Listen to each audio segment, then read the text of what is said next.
Adelante, umbral de español, busquen su nombre con su palito, muchas gracias. There are no blank slates walking into the classroom. Culturally responsive teaching is capitalizing on all that students bring with them from their personal lives and their home lives. And it's really knowing that student, knowing where he or she is from, and using that to craft the most meaningful and rigorous learning opportunities.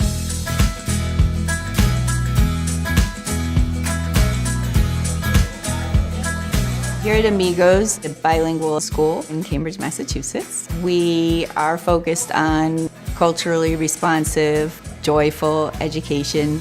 To borrow Zaretta Hammond's word, culturally responsive practice really is like widening our aperture as adult educators to consider a broader perspective on what strategies can then match with our students' needs if we really want to see more equitable outcomes for our students. One of the things that we're doing to support that work and our growth as educators are learning walks.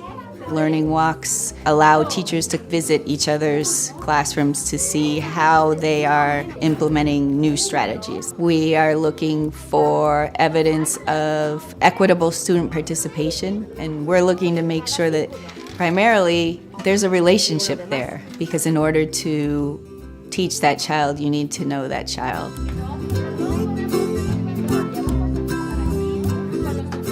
We visit the classroom, take notes using our guide. Tienen un argumento bien fuerte, bien formado.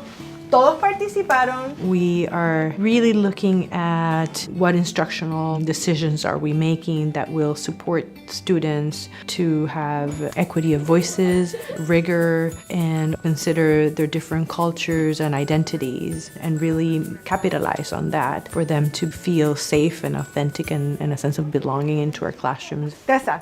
¡Au! Ay, necesitaba evacuar. Hay bombas en todas partes.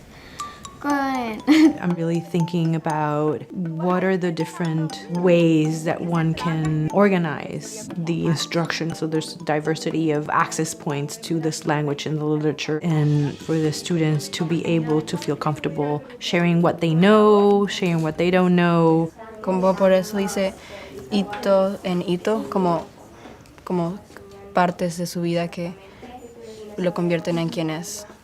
I really thought that one of the strengths was your use of the vocabulary and then giving students the tools they needed to use it themselves. We come back together for a debrief. We look at questions that may emerge and any recommendations that we've come up with. Everyone ended up being engaged at some point. We were struck by the variety and the depth of voice that students were demonstrating in her class. We heard lots of different voices, and that was exciting to see and hear. We need to make sure that they all feel represented, they all feel safe to do their best learning, they all feel respected. And I think that's a lifelong process for any educator. Culturally responsive teaching isn't something that you say, I went to a professional development session, I'm all set, check the box. It's something you have to dedicate a lot of time to throughout your career to make sure that you're doing the best for the students.